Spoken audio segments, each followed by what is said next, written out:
नमस्कार, आदाब, मैं हुसैन रिजवी।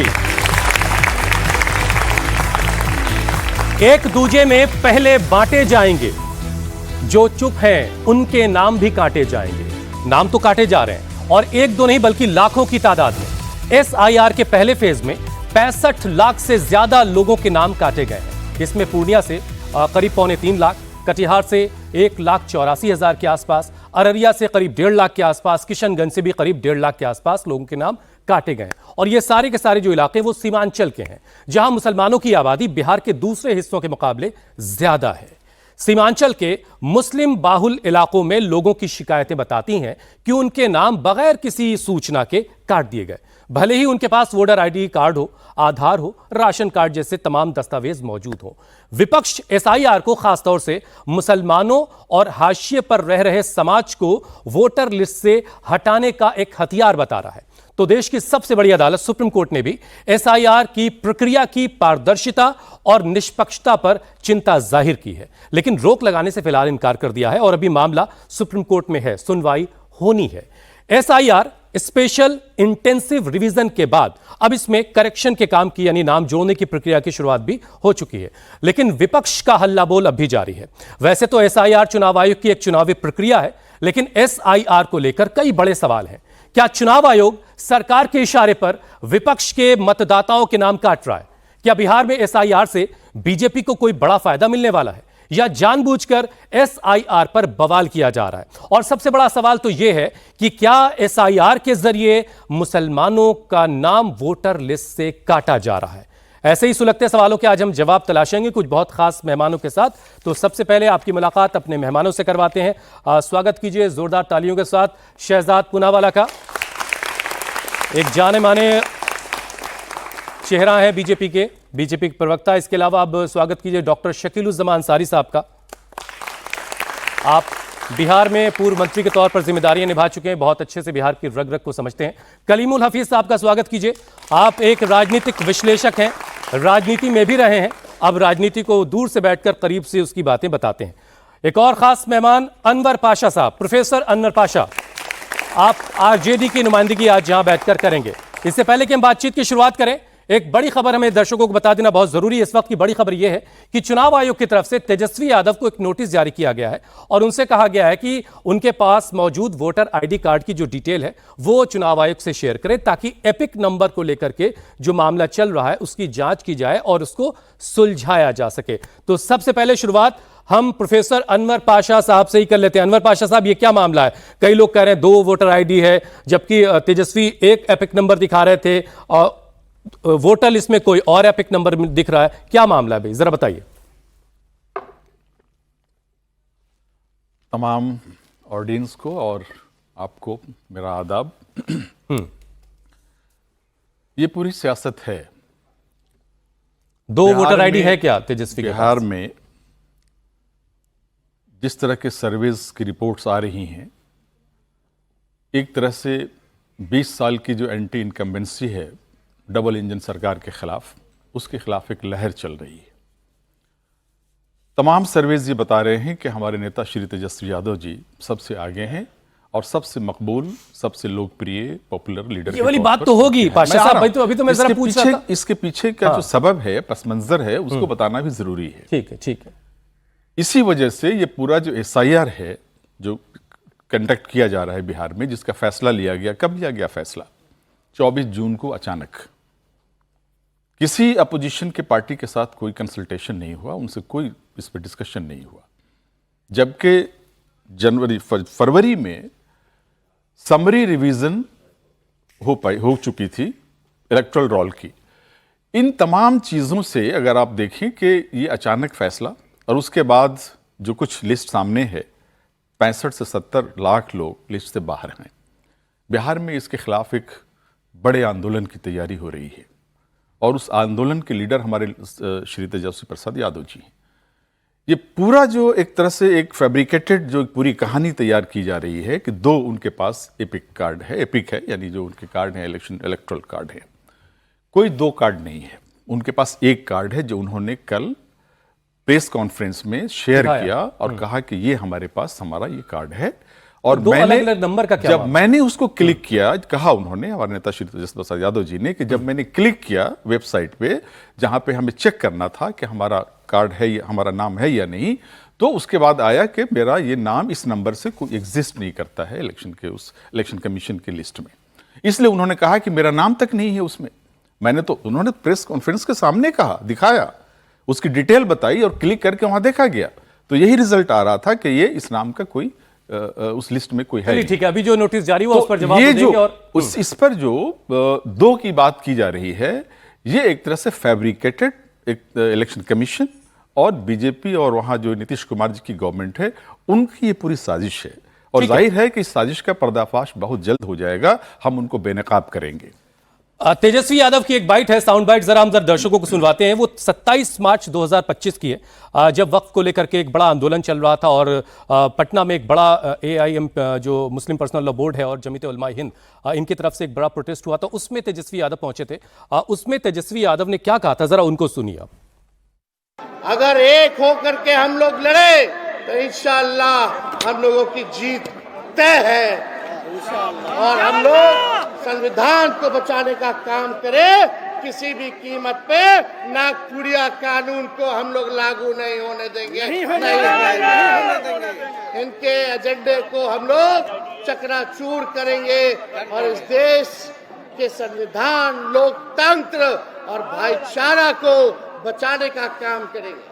आज मुसलमान बहाना है, इसके बाद हो सकता है सिख धर्म में चर्चों पर और धर्मों पर प्रहार किया जाएगा। किसको क्या पता ये करेंगे कि नहीं करेंगे। तो एक होकर अगर लड़े तो इंशाल्लाह जीत हमारी होगी। शहजाद, जरा ये समझाइए, क्या इस इंशाल्लाह की वजह से ही अचानक से SIR करवाने का फैसला लिया गया? देखिए, एक एक करके जवाब दूंगा और मुझे उम्मीद है कि जैसे धैर्य से इनको सुना गया, ये भी मेरी बातों को धैर्य से सुनेंगे।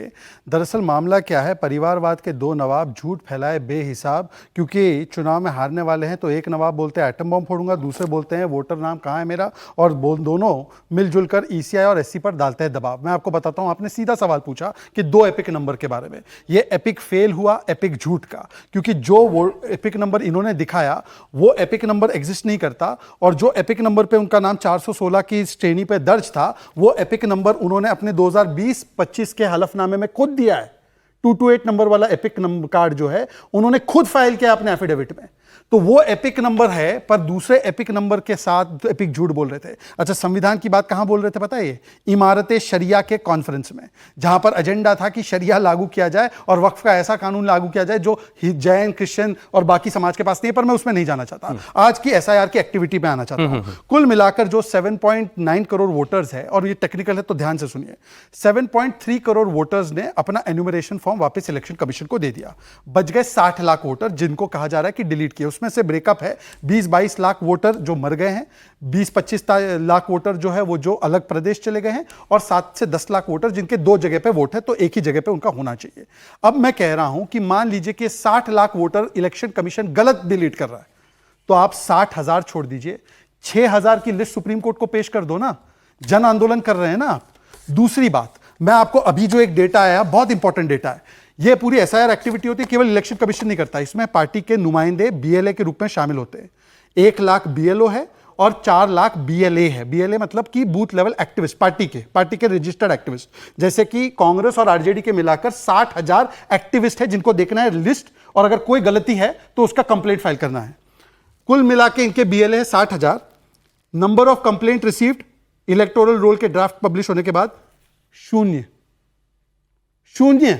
एक भी कंप्लेंट रिसीव नहीं। पूरा सुन लीजिए सर, मैं तो फिर भी कह रहा हूं कि छोड़ दीजिए, अगली हियरिंग में आप पेश कर दीजिए, या अभी यहां पर हुसैन जी के अगले शो में 60,000 नहीं तो 600 खड़े कर दो, 60 के नाम दे दो, या 60 BLA के कंप्लेंट दिखा दो। कुछ नहीं दिखाना है। ये वही लोग हैं जो कहते हैं कि जो EVM का फैसला आता है सुप्रीम कोर्ट से, तो मानने को तैयार नहीं है। अभी तीसरी बात मैं पूछना चाहता हूं कि राहुल गांधी ने कल बोला कि मैं एटम बॉम्ब फोड़ूंगा।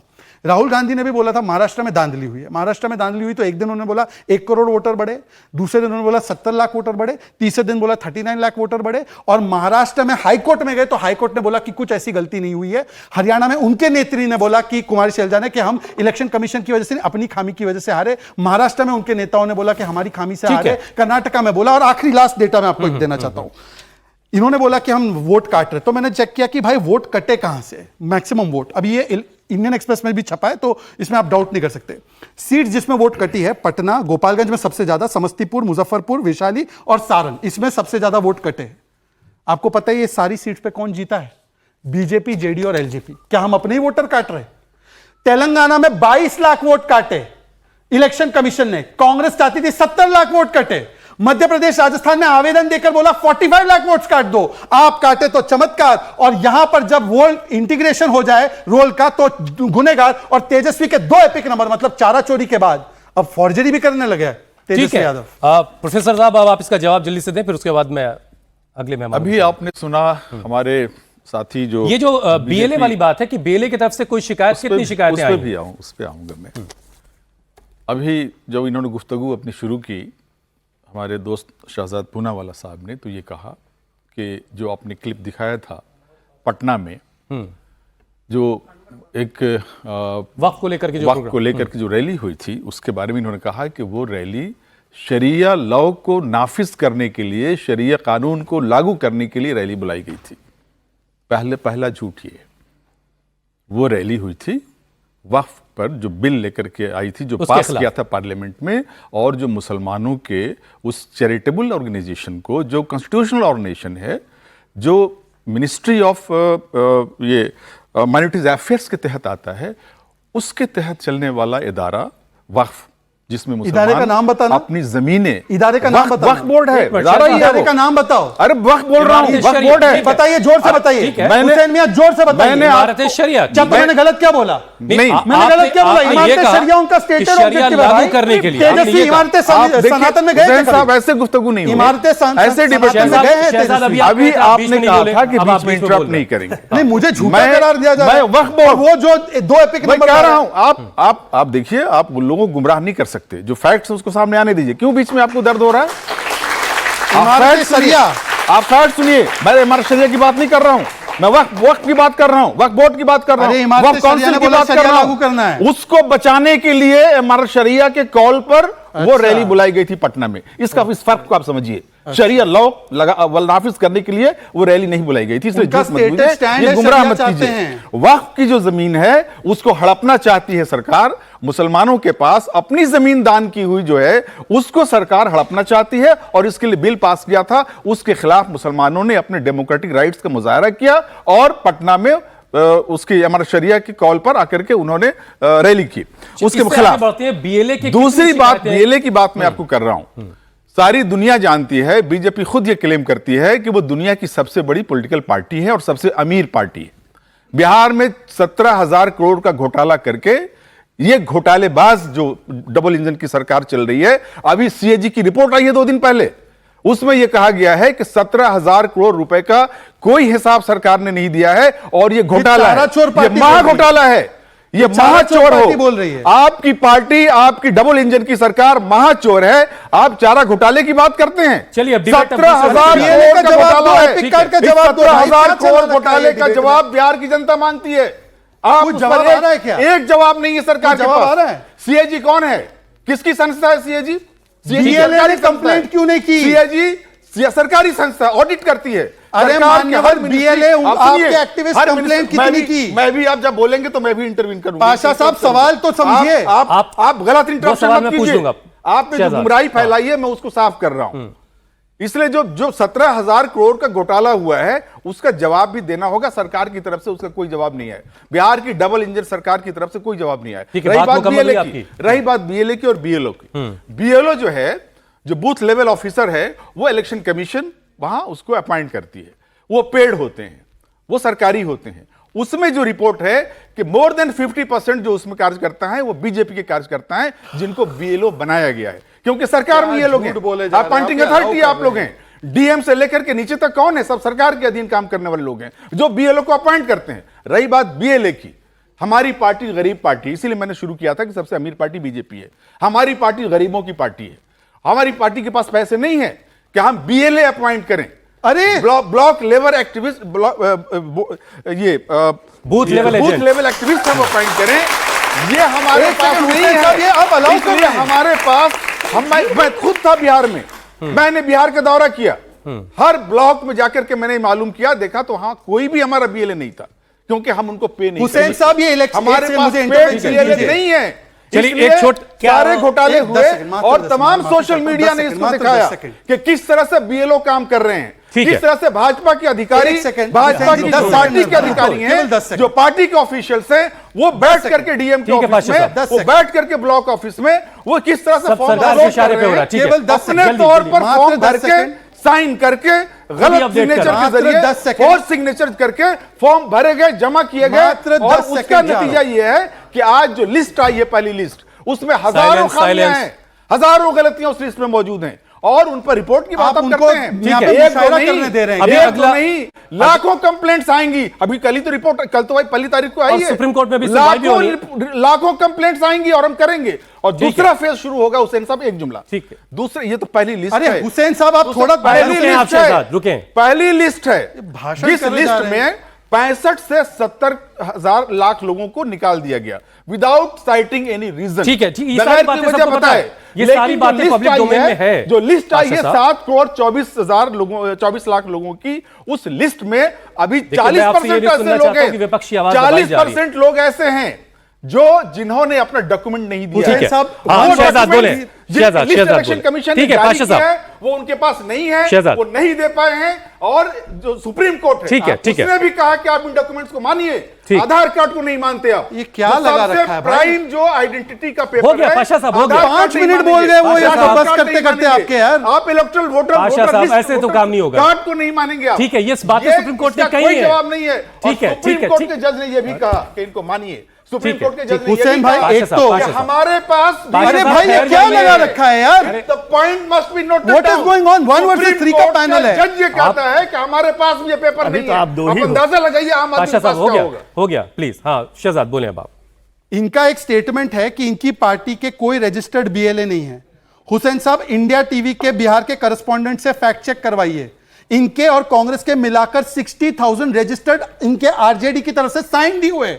वो बोल रहे एक भी रजिस्टर्ड नहीं है, और इंडिया टीवी जैसे चैनल पर ये झूठ बोल रहे हैं। मैंने ये नहीं कहा। और चारा चोर पार्टी यहां पर आकर दूसरों को चोरी का बोल रही है। चारा चोर हमारे पास गजब है भाई। हमारे पास बीएलओ जो हैं वो लिमिटेड नंबर में हैं, क्योंकि हम बीएलए को पे नहीं कर सकते। डॉक्टर शकील जरा ये समझाइए, राहुल गांधी ये कह रहे हैं कि उनके पास ऐसे दस्तावेज है जिससे चुनाव आयोग जो गड़बड़ी कर रहा है, अगर वो उससे रिवील कर देंगे तो एक तरह का एटम बम फूट जाएगा। तो ये रिवील क्यों नहीं कर रहे हैं? वो एटम बम अब तक फूट जाना चाहिए था।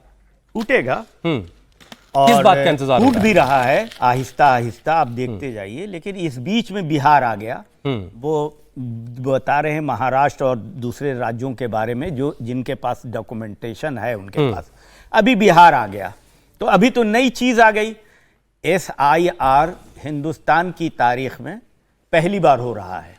इससे पहले जो 2024 में रिवीजन हुआ था, उससे इसमें क्या फर्क है? हाँ, बता रहा हूं कि इससे पहले वोटर्स को नाम एंट्री करने की जिम्मेदारी, रिस्पॉन्सिबिलिटी इलेक्शन कमीशन आयोग की होती थी कि एक वोटर भी छूटने नहीं पाए, जो जेन्युइन वोटर है वो वोटर लिस्ट का हिस्सा हो। लेकिन SIR अभी जो है उसमें अब वोटर को यह ड्यूटी दे दी गई है कि तुम बताओ कि तुम वोटर हो और तुम सिटीजन भी हो, तो ये और दस्तखत भी करो। तो ये दोनों फर्क है। जब उस वक्त रिवीजन हुआ था 2 साल लगभग लगे थे, अभी 1 महीने में आप ये काम पूरा कर रहे हो, और 1 महीना भी चैलेंज के लिए दिए हो।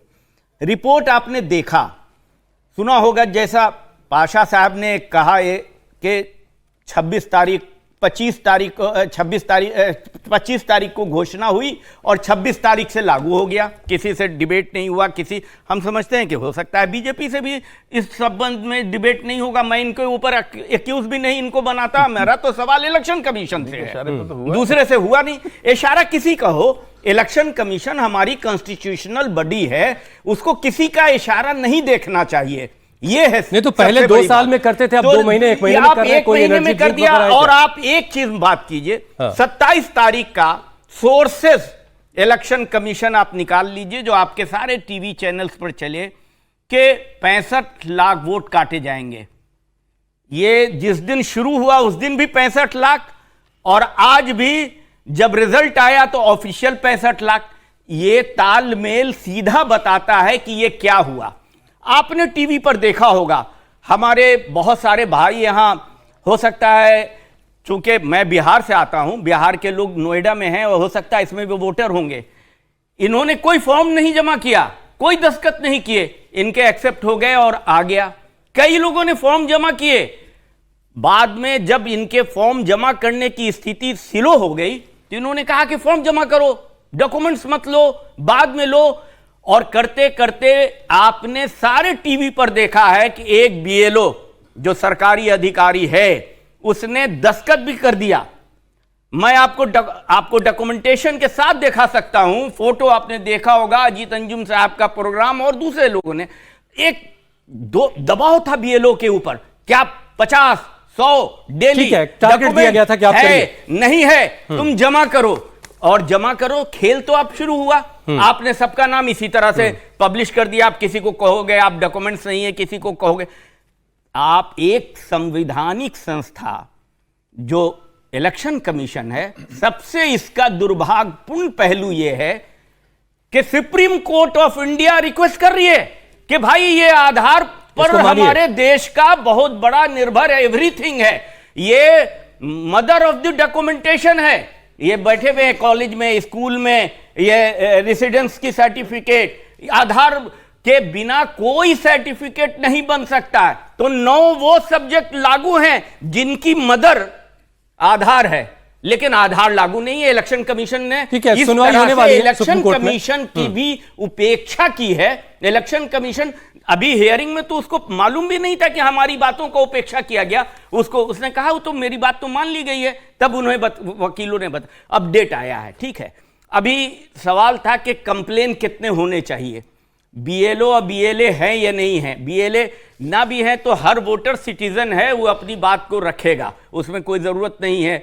लेकिन सवाल पैदा ये होता है कि अभी 1 महीने के पीरियड में इतनी बड़ी जो जिम्मेदारी, इतनी बड़ी एक्सरसाइज की, इतनी जल्दबाजी गरीब लोगों के ऊपर दी गई है। हम ये नहीं इसको कास्ट लाइन पर या धर्म के एंगल पर देखते हैं। जो नोएडा में काम कर रहा है वो एक बार लिस्ट जमा करने के लिए गया तो मालूम है कि बीएलए साहब ने अपने से जमा कर दिया। अब वो डॉक्यूमेंटेशन बिना डॉक्यूमेंटेशन में रह जाएगा। इसी तरह से दूसरी जगह आते हैं शकील साहब, आपके पास दोबारा लौट के आएंगे। ओवैसी ने काफी वक्त पहले एक बयान दिया था इसे लेकर के, जरा वो सुनते हैं। वो कह रहे थे कि इसके जरिए दरअसल एनआरसी लागू की जा रही है, जरा सुनिए उनको। बड़ी अफसोसनाक बात है कि एक कॉन्स्टिट्यूशनल बॉडी खुद ऑन रिकॉर्ड कोई बात नहीं कह रही है और एक कॉन्स्टिट्यूशनल बॉडी ये रिपोर्ट दे रही नहीं देने वाले सोर्सेस से मालूम हो रहा है। ये कौन है सोर्सेस भाई? दूसरी बात ये है कि ईसीआई को किसने पावर्स या डिटरमाइन करने के लिए कोई सिटीजन है या नहीं है।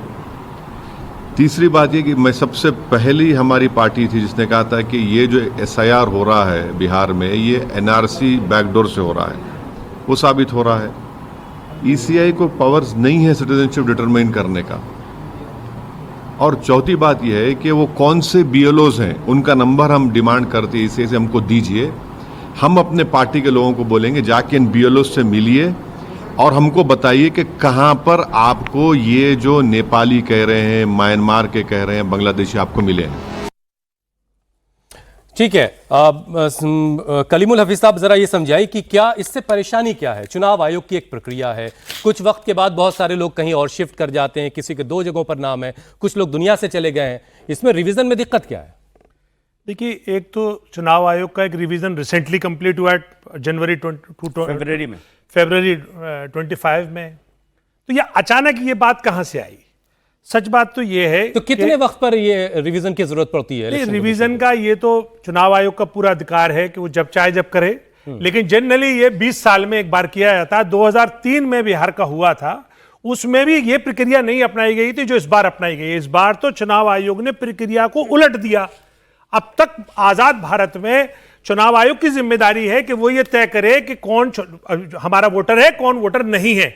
अब के जो चुनाव आयोग हैं, जो कमिश्नर हैं, उन्होंने कहा कि नहीं, अब वोटर खुद तय करे, अपना डॉक्यूमेंट दिखाए जो एनआरसी है, जिसको लिए कहा जा रहा है बैकडोर से एनआरसी, यानी वो अपने डॉक्यूमेंट शो करे और ये साबित करे कि वो एलिजिबल वोटर है।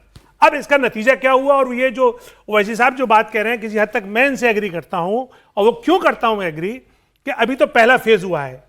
पहले फेज में 10% वो लोग जो जिन या तो वो मर गए, या वो वहां से माइग्रेट कर गए, या वो लापता हैं, या फिर उनका डबल वोट है। इस तरह से 65 लाख तो उन्होंने एक उसमें खत्म कर दिए। अब उसके बाद सेकंड जब फेज आएगा, नहीं तो इसमें कोई दिक्कत है कहीं? नहीं, मैं दिक्कत है ना, मैं बता रहा हूं ये 65 लोग कहां जाएंगे। ये भारत के किस हिस्से में? अभी पहला रुझान तमिलनाडु से आ गया। इलेक्शन कमीशन कहता है तमिलनाडु में 6.5 लाख वोट रजिस्टर्ड होंगे जो बिहार से, उत्तर भारत से वहां गए हैं। डीएमके ने ऑब्जेक्शन उठाना शुरू कर दिया, वो एक अलग विषय है, मैं कोई दूसरी बात चली जाएगी। मेरे पास उस पर आइए, वो जो मूल विषय है वो ये है। अभी दूसरा इसका जो चरण आएगा वो ये आएगा कि जितने 7,24,00,000 लोग जो फर्स्ट ड्राफ्ट रोल में आए हैं, इसमें से 2/3 लोगों को अपने डॉक्यूमेंट दिखाने, और वो डॉक्यूमेंट में अब ईआरओ और एईआरओ की ये डिस्कशन है कि वो उन डॉक्यूमेंट से सेटिस्फाई हो या ना हो। यकीनन मैं अल्पसंख्यक हूं, मुसलमान हूं, मुझे मालूम है कि मेरे डॉक्यूमेंट पे जरूर उनको शक होगा। तीसरी बात, एक उसमें एक और भी कॉलम है कि जिन लोगों के उन्होंने नाम रखे हैं 7,24,00,000 के जो रिकमेंड भी किए गए हैं, उसमें भी बीएलओ के पास एक कॉलम है रिकमेंडेड नॉट रिकमेंडेड। अब अगर बीएलओ ने नॉट रिकमेंडेड लिख दिया है, जैसे एक लिस्ट अभी सर्कुलेट हो रही है, अभी इलेक्शन कमीशन ने उसको वो नहीं किया है कि ये हमारी लिस्ट है, उसमें तकरीबन 20% कटिहार के, 15% मधुबनी के ऐसे वोटर हैं जिस पे बीएलओ ने ये लिख दिया है नॉट रिकमेंडेड। अब ये नहीं पता किस आधार पर उसने नॉन रिकमेंडेड लिखा है, और अब ये भी नहीं पता जिस पे नॉन रिकमेंडेड लिख दिया गया उस पे क्या डिसीजन लेगा ईआरओ या एईआरओ। ईआरओ होगा तहसीलदार लेवल का अफसर, एईआरओ उससे नायब तहसीलदार के लेवल का होगा। सुनने में यह आ रहा है चूंकि बीजेपी गुमराह करती है, वहां पे उसके हालात खराब हैं, बात भी वो तोड़ मरोड़ के पेश करती है, तो सुनने में यह आ रहा है वो कह रहे हैं बेफिक्र रहो, ये तो हम उनके लिए कर रहे हैं। अब उनके लिए कौन है? उनके लिए यकीनन हम हैं, यानी मुसलमान हैं, तो मुसलमानों को टारगेट करने के लिए। एक और आखिरी बात है कि अगर आपने ये डॉक्यूमेंट भी दिखा दिए, उसके बाद भी अगर किसी कार्यकर्ता ने, राजनीतिक कार्यकर्ता ने शक कर दिया कि ये फला आदमी है और ये वोटर नहीं है, तब भी उस पर जब जांच होगी तो ईआरओ को ये पावर है कि वो स्पीकिंग ऑर्डर से ये तय कर दे कि ये वोटर है या नहीं है। अगर उसने ये डिक्लेयर कर दिया ये वोटर नहीं है, तब उसको वो अपील में जाएगा डीएम के पास, इतने में आचार संहिता लग जाएगी और ये इलेक्शन हो जाएगा। मतलब और वोट नहीं कर पाएगा। बीजेपी एक चीज ये शहजाद कि आप जो कहना चाहते हैं वो भी कहेगा, और ये जो बांग्लादेशी और रोहिंग्या वोटर लिस्ट में नहीं होने चाहिए, बिल्कुल नहीं होने चाहिए, तो वो इसमें कितने हैं, जरा अगर ये कुछ जानकारी हो तो दीजिए। पर मैं इस पर बाद में आऊंगा क्योंकि पहले 3 सवालों के बहुत सारे जवाब देने हैं। ठीक है, इन्होंने यहां पर अभी कहा, आपने शायद नोट नहीं किया, शायद हो सकता है आपसे छूट गया होगा, इन्होंने कहा कि पहली बार हिंदुस्तान में एसआईआर एक्टिविटी हो रही है। ये ट्रू है? ये बोला था इन्होंने, फिर इन्होंने ये बिल्कुल सच है। आप बता दो 1 वर्सेस 3 है, 1 वर्सेस 3 है, आप बता दो। आज तक इलेक्शन हुसैन भाई जितने मंत्रमुग्ध होकर आप नहीं सुनना चाहते, आपके ऊपर छोड़ता हूं, आप बता दो सुनना है नहीं सुनना, आप बता दो सुनना है या नहीं। हुसैन भाई आपको सुनना है या नहीं सुनना है, मैं समझ सकता हूं। हुसैन भाई आपको सुनना है, आप मंत्रमुग्ध होकर उनको सुन रहे थे, मुझे सुनना है नहीं सुनना, आप बता दो, कोई समस्या नहीं। आप गलत बातें कर रहे हैं। नहीं, आप मंत्रमुग्ध यहां पर भी हो सकते हो, सुन बोल दूं। एसआईआर एक्टिविटी मैं गलत कोट कर रहा हूं तो मुझे बोलो। इन्होंने बोला हिंदुस्तान में पहली बार हो रहा है, इन्होंने करेक्ट किया कि 2003 में बिहार में पहले हो चुका है, 1960 से हुसैन भाई आप बता दो कि मुझे बोलना है या नहीं बोलना है। आप उनको रोक नहीं रहे हो, मेरी बारी है। आप रोक नहीं रहे हो, आप मुस्कुरा रहे हो, मेरी बारी है, आप बोल नहीं रहे हो उनको, आप मुस्कुरा रहे हो, मुझे बोलने का मौका नहीं दे रहे हो। इंडिया टीवी की जनता देखे कि मुझे बोलने नहीं दे रहे हुसैन भाई, आप सच बोलो। हुसैन भाई मुझे बोलने नहीं दे रहे, देख रही है, मेरी बारी है, मुझे 3 लोगों का जवाब देना है।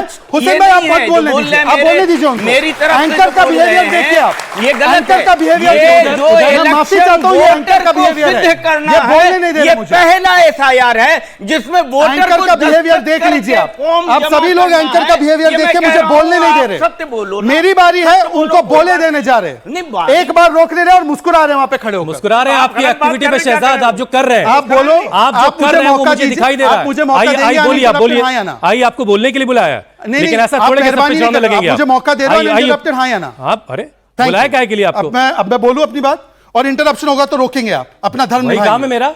चलिए, अभी तक तो नहीं दिखाया आपने। एसआईआर की एक्टिविटी हिंदुस्तान में हुई नहीं, ये इन्होंने कहा। 1960 से एसआईआर की एक्टिविटी हो रही है।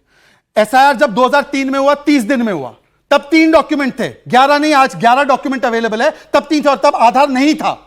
आधार तो अभी 2017 के बाद आया। डॉक्यूमेंट नहीं था, सारा इलेक्शन हिंदू, अब फिर से हुसैन भाई इंटरप्शन आप नहीं रोक रहे हो। जस्टिफाई करता था। फिर से हुसैन भाई आप नहीं रोक अरे रहे तो हो। आपको आप नहीं रोक रहे हो। अगर आपकी कोई आप बात देख लीजिए, इंडिया आप टीवी वाले मुझे नहीं बोलने बोल का रहे एक हैं। मौका नहीं दे रहे हुसैन भाई। मौका दे रहे, जोर से बात बोलिए, बोले। जोर से बोलिए।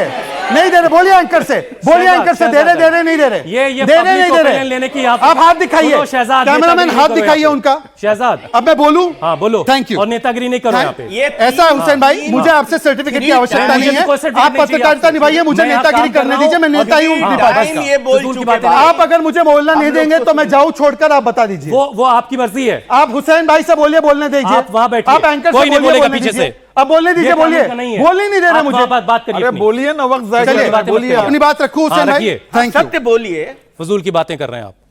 दूसरी बात, इन्होंने बोला कि यहां पर जो है कि 70% वोटर्स को डॉक्यूमेंट दिखाना है। 2003 की लिस्ट में जिनका भी नाम है, मतलब कि ऑलमोस्ट 5 करोड़ वोटर्स, उनका नाम ऑलरेडी रजिस्टर्ड है, उनको कोई डॉक्यूमेंट नहीं दिखाना। 2.5 करोड़ है वो, 5 करोड़ नहीं है। हुसैन भाई आप तय कर लीजिए, आप क्या मुझे होगा बोलने इसमें? क्या देंगे गलत या आप- नहीं आप देंगे? बिल्कुल से छुई मुई टाइप के हो रहे हैं। ऐसा लगता है आप बोलते ही नहीं किसी के छुई मुई बीच का में। मतलब क्या है? लड़की छुई छुई मुई मुई का होती है और तो क्या? लड़की के बारे में वो बोल रहे उन्होंने हैं क्या कहा आप? तो आप क्यों ये आपकी मानसिकता है क्या? छुई मुई का क्या मतलब है आपका? मतलब क्या? नहीं, छुई मुई किसको छुई मुई कहते का हैं क्या छुई मुई? मतलब है? क्या आप होता है? इतना नहीं, आप छुई मुई का मतलब क्या जानते हैं? आपका इतना छुई मुई एक पौधे का नाम है। एक डॉक्यूमेंट्स देना है। मैं 1 वर्सेस 4 हमारा- 1 वर्सेस 4 बोलने और नहीं आप- दे रहे उसे। इन्होंने आधार की बात की। Aadhaar is not the proof of citizenship. यह बात मैंने नहीं, बल्कि कांग्रेस ने जब आधार एक्ट बनाया था तब कही थी, और 2021 में जब वोटर आईडी कार्ड के साथ लिंक करने की बात आधार की आई थी, तब कांग्रेस पार्टी सुप्रीम कोर्ट गई थी कि आधार के साथ नहीं होना चाहिए लिंक। यह सुप्रीम कोर्ट गई थी। आज बोल रही है आधार को एक्सेप्ट क्यों नहीं करते, और सुप्रीम कोर्ट का कोई आदेश नहीं। मेरी बात पूरी हो जाने दीजिए, बाद में बोल मेरी बात दीजिएगा। पूरी हो जाने दीजिए। ये भी फिर वो- 30 सेकंड बोल देने दीजिए। बोलिए बोलिए। 60 लाख वोटर है जिनके नाम डिलीट किए गए हैं, जो अभी डेटा आया है। 65 लाख है, मैं 65 लाख 14,000 है, 60 लाख गलत बोल रहे हैं 65 लाख 14,000 है। मैं इनसे कह रहा हूं, अभी इन्होंने बहुत सारी चीजें गिनाई ना, अपने प्रेस कॉन्फ्रेंस में 2 एपिक कार्ड दिखा देते हैं, पर 10 बीएलए के शिकायत या 10 ऐसे इंसिडेंट्स नहीं दिखाते जिसका सही नाम था और डिलीट हो गया। 10 उदाहरण दिखा दो भाई साहब अपने प्रेस कॉन्फ्रेंस में। और आखिरी लास्ट, क्योंकि इतना रोका है आपने, तेलंगाना के चुनाव से पहले कांग्रेस का और ओवैसी का तेलंगाना में वैसे लव अफेयर है, बाकी जगह हेट अफेयर है। तेलंगाना में चुनाव से पहले 2023 के कांग्रेस ने 70 लाख वोट डिलीट करने कहे, उसमें से इलेक्शन कमीशन ने 22 लाख वोट डिलीट किए। 5 लाख वोट हैदराबाद में डिलीट हुए, ज्यादातर मुसलमानों के थे। एक शब्द ओवैसी ने नहीं बोला। और हुसैन भाई, मुझे आपसे मेरे नेतागिरी की सर्टिफिकेट नहीं चाहिए, पर यहां पर बैठे सभी लोगों ने देखा है कि कैसे आप उनकी बातों को सुन रहे थे, झूठ बोलने पर भी, और मेरी बातों पे इंटरप्शन करने पर भी आपने एक बार नहीं रोका। ये आपका काम, चलिए ठीक है, ये आपका धर्म है, आप ठीक है, करते ठीक है, रहिए, करते रहिए। आपके बावजूद भी हमने अपनी बात रखी है। अरे ये बहुत हमारी जबरदस्त ताकत है। रखी है भाई। ये हमारी आप- ताकत है, और ऑडियंस आप बोल रही है। जाने जाते हैं इसीलिए। पाशा साहब जल्दी से अपनी बात पूरी करें, बहुत मैं- कम लफ्जों में, क्योंकि टाइम नहीं बिल्कुल। मैं एक चीज ये बयान करना चाहता हूं जो हमारे कलीमुल हफीज साहब ने कहा। शहजाद साहब की आवाज देखिए, कहाँ आपकी आवाज इतनी हल्की पड़ रही है। अभी आ रहा हूं ना मैं। कैसा असल में मुकाबला होगा? हुसैन भाई, सच की आवाज ताकतवर होती है और झूठ मिमिया के बोलता है। इनके ये साथ- गार्ड भी बांध लो आप, इनके साथ जो है ना, समझ रहे हैं? आपकी भी तभी आवाज साथ- निकल रही है ना, झूठ की आवाज है, सच की आवाज बुलंद है। अब बोलने समझ झूठ रहे हैं? बोलता है, समझा करो हुसैन भाई, जो झूठ सच की बोलता आवाज है वही चीखता है, जिसके पास लॉजिक नहीं होती, अच्छा, तेजस्वी जिसके क्या कर पास रहे थे? अब जिसके पास आर्गुमेंट्स नहीं होते, अच्छा। वो चीखता है। जल्दी बात कंप्लीट करिए, मुझे मैं शो ये खत्म कहना करना है। चाहता हूं कि शहजाद साहब जाकर के जरा हिस्ट्री देख लें इलेक्शन कमीशन की। पहली बार एसआईआर स्पेशल इंटेंसिव रिवीजन हो रहा है। इससे पहले जो भी हुए थे, 2003 में भी जो हुआ था, वो इंटेंसिव रिवीजन था। क्या और फर्क है स्पेशल और समरी intensive रिवीजन जो है, समरी रिवीजन एक कंटिन्यूअस प्रोसेस है, साल में 2 बार। हमेशा होता रहता है, साल में 2 बार 3 बार होता रहता है। ये दोनों का फर्क है। पहली बार हिस्ट्री में स्पेशल इंटेंसिव रिवीजन हो रहा है, और इन शर्तों के साथ कि हम इस कार्ड को मानेंगे, इस कार्ड को नहीं मानेंगे, ये डॉक्यूमेंट वैलिड है, ये डॉक्यूमेंट इनवैलिड है। मेरा जो कंसर्न है हुसैन साहब ये है कि इसमें मजहब और कास्ट से ऊपर उठ करके हमारा जो कंसर्न है वो ये है कि इस बिहार का जो गरीब तबका है, दलित है, पिछड़ा है, अति पिछड़ा है, अल्पसंख्यक जो गरीब है और जो अशिक्षित लोग हैं, मोर देन 50% तो जेडीयू के सांसद ने भी कही, मोर देन 50% एतराज कर रही है। मोर देन 50% जो आबादी है वहां वो अशिक्षित है या कम पढ़ी लिखी। जो 10% लोग मैट्रिक पास हैं, उनके पास कहां से लाएंगे प्रमाण पत्र? वो पैदा होने का प्रमाण पत्र हम लोग मैट्रिक का पेश करते हैं, आप में से बेशतर वही पेश करते हैं। कहां से लाएंगे वो लोग? 2003 में कैसे हुआ था पूछो ना एक बार। देखिए इंटरप्ट कर रहे हैं। 2003 में कैसे हुआ था? कौन से डॉक्यूमेंट मांगे गए थे? एक बार तो पूछो हुसैन जी, आवाज नहीं निकल रही आपकी। अच्छा अब ऐसा करिए, एक मिनट में अपनी बात रख लीजिए। मैं इसलिए शक्ति भाई एक मिनट में अपनी बात मैं ये कहना सिर्फ 3 मिनट मेरे पास मैं बस 10 सेकंड में अपनी बात। हमारा कंसर्न ये है कि गरीबों का जो हक है, नागरिकता का जो कॉन्स्टिट्यूशन उन्हें देता है, वोट का हक देता है, सरकार चुनने का हक देता है, उस हक पर अगर हमले होंगे, उस पर सेंधमारी होगी तो हम खामोश नहीं बैठेंगे। और हम बिहार में एक बड़े आंदोलन की तैयारी कर रहे हैं। ठीक है, हम इस इलेक्शन को इस तरह के वोटर कार्ड पर नहीं होने देंगे। ठीक है, हम जनता के साथ इंसाफ नहीं होने देंगे। देखिए, बीजेपी कोई इलेक्शन, आपके भी सब्जेक्ट जरा मुसलमान है, ये हिंदू मुसलमान किए बिना कभी कोई इलेक्शन जीत ही नहीं सकते। इनको पता लग गया था कि इनकी हालत खराब है, इसलिए एसआईआर लाके मुसलमान हिंदू करने का एक उपाय किया है। और गरीब जनता को, इनके टारगेट पर सिर्फ मुसलमान नहीं है, दलित हैं, ओबीसी हैं, गरीब तबका है, नौजवान हैं, स्टूडेंट हैं, जो पढ़ने के लिए हैदराबाद जा रहे हैं और सर्टिफिकेट के लिए कहां कहां जाएंगे अपना वोटर लिस्ट में नाम जोड़ाने। अभी एसआईआर में नए वोटर को जोड़ा नहीं गया है, शुरुआत हुई, काटा गया है, आज से शुरू होगा, अब शुरू होगा, लेकिन काटा गया लाखों की तादाद में, जोड़ा नहीं गया। और ये बात मैं आपको पहले भी कहा, आज भी कहा कि इलेक्शन कमीशन को एसआईआर करने के पहले भी मालूम था कि 65 लाख कटेंगे, और आज जब एसआईआर हो गया तो वही फिगर आ रहा है 65 लाख। इसका मतलब ये बात तो दोहरा रहे हैं। कहीं ना है कहीं इनकी भेदभाव, इनका डायरेक्शन पर इलेक्शन कमीशन काम कर रहा है। ठीक है शहजाद, एक फाइनल कमेंट आपका, 1 मिनट बस। 1 मिनट तो नहीं, मैं 15 सेकंड ही लूंगा। बहुत उम्दा, बहुत उम्दा। हाँ नहीं, माफी चाहता हूँ, आप तो देंगे नहीं मुझे वैसे भी। मैं 15 सेकंड में अपनी बात मुकम्मल करता हूँ। ऐसा है, ये जन आंदोलन की बात कर रहे थे ना, इस शो को अगर हुसैन हिम्मत है आधा घंटा बढ़ा दो, 50 कंप्लेंट लेकर आओ जो दलितों के और मुसलमानों के। मैं अभी यहाँ पे खड़ा हूँ आंसर देने के लिए। 50 कंप्लेंट बढ़ा दो, मैं आधे घंटा डिबेट कंप्लेंट लाऊंगा। हिम्मत है तो बढ़ा दो आधा घंटा डिबेट, चैलेंज आधा घंटा डिबेट बढ़ा दो। 50 लाख कंप्लेंट आएंगे और बाकी का समय उसको दे जाएंगे, बाकी का समय उनको पूरी तैयारी में है। बाकी का समय 50 लाख से ज्यादा कंप्लेंट लेकर पहुंच रहे हैं सुप्रीम कोर्ट, और सुप्रीम कोर्ट से भी अगर नहीं मिला, अगर न्याय नहीं मिला, अगर इंसाफ नहीं मिला सुप्रीम कोर्ट से, तो हम जनता की अदालत में जाएंगे। अगर सुप्रीम कोर्ट से इंसाफ नहीं मिलेगा तो हम जनता की अदालत में जाएंगे। में जा रहे हैं तो फिर आप आइंदा मतलब सहमत नहीं देंगे आपको। बहुत शुक्रिया, बहुत शुक्रिया भाई शहजाद, आप आए। कलीम साहब, आप 1 मिनट में आप अपनी बात मुकम्मल करें। देखिए, क्या वाकई एसआईआर के जरिए मुसलमानों को टारगेट किया गया, कुछ इस तरह की बात आपको दिखाई दे रही है?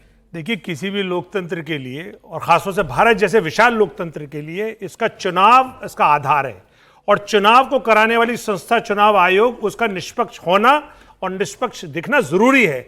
यह पहली बार भारत के इतिहास में ऐसा हो रहा है कि चुनाव आयोग पे अविश्वास हुआ है, एक अराजकता का माहौल है, पूरा विपक्ष चुनाव आयोग को निशाने पे लिए हुए है। यह किसी भी लोकतंत्र के लिए अच्छा नहीं है, नंबर 1। नंबर 2, जहां तक मुस्लिम या अल्पसंख्यकों का ताल्लुक है, वो पहले से इस सरकार के और जुल्मों की वजह से डरे हुए हैं।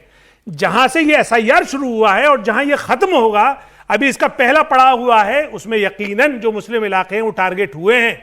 अभी जो दूसरे और तीसरे चरण में जब उनको डॉक्यूमेंट दिखाने का बारी आए, जब उन पे कोई डाउटफुल उनको डिक्लेयर करे, या जब एईआरओ या ईआरओ जब फैसला सुनाए, तब यह तय होगा कि क्या ये उनको टारगेट करने के लिए किया गया था, क्या ये दूसरा बैकडोर से एनआरसी है, क्या ये अल्पसंख्यकों के वोट काटने का दूसरा हथियार है, ये तब तय होगा। लेकिन अभी फिलहाल ये नजर आ रहा है, जिस तरह से ट्रेंड चल रहा है, कि यकीनन विपक्ष के जो वोट हैं उनको काटने की एक कवायद है, चलिए उसमें अब शो मुसलमान मुझे बड़ी खत्म तादाद करना होगा और यहाँ मेरे सामने मौजूद 4 मंचों से एक मंच अभी खाली हो चुका है। उनकी कोशिश शायद ये थी कि उनके मुताबिक ये शो चले, लेकिन इंडिया टीवी का ये कार्यक्रम है और अपने मुताबिक ही चलता है। लेकिन आज एक दुश्वारी जरूर ये हुई कि मैं अपने पीछे मौजूद ऑडियंस के सवाल शामिल नहीं कर सका। मैं माफी चाहता हूं आप लोगों से। अगली बार जरूर आपके कार्यक्रम में सवाल शामिल किए जाएंगे, क्योंकि इसीलिए हम ऑडियंस को बुलाते हैं कि हमारी जो नौजवान पीढ़ी है उनके सवाल भी हमारे मेहमानों के सामने जा सके। बहरहाल ये प्रोग्राम आपको कैसा लगा मुझे जरूर बताइएगा। आप मुझे मेल करके अपनी फीडबैक पहुंचा सकते हैं mail@indiatvnews.com के जरिए, और आप सीधे मुझसे जुड़ सकते हैं दी हुसैन रिजवी के जरिए। वैसे ये कहना कि SIR पूरी तरह से मुसलमानों के वोट काटने का हथियार है, ये बात एक तरफा होगी, गलत होगी। इसका मकसद वोटर लिस्ट को अपडेट करना होना चाहिए, लेकिन इसको अमल में लाने में बहुत सी खामियां हैं और कुछ खास इलाकों से आने वाली शिकायतें इस पर सवाल खड़ा करती हैं। खासतौर से मुस्लिम बाहुल इलाकों में बड़े पैमाने पर नाम काटे जाने का शक पैदा होता है, मगर आयोग के दावों और सुधार की बात को भी नजरअंदाज नहीं किया जा सकता। बस जरूरत इस बात की है कि विपक्ष और लोगों की शंकाओं का सही जवाब दिया जाए और लोगों का भरोसा बहाल किया जाए। तभी तो बिहार के लोग पूछ रहे हैं क्यों हमें लोग समझते हैं यहां परदेसी, एक मुद्दत से इसी शहर में आबाद हैं हम। बहुत बहुत शुक्रिया, thank you so much sir.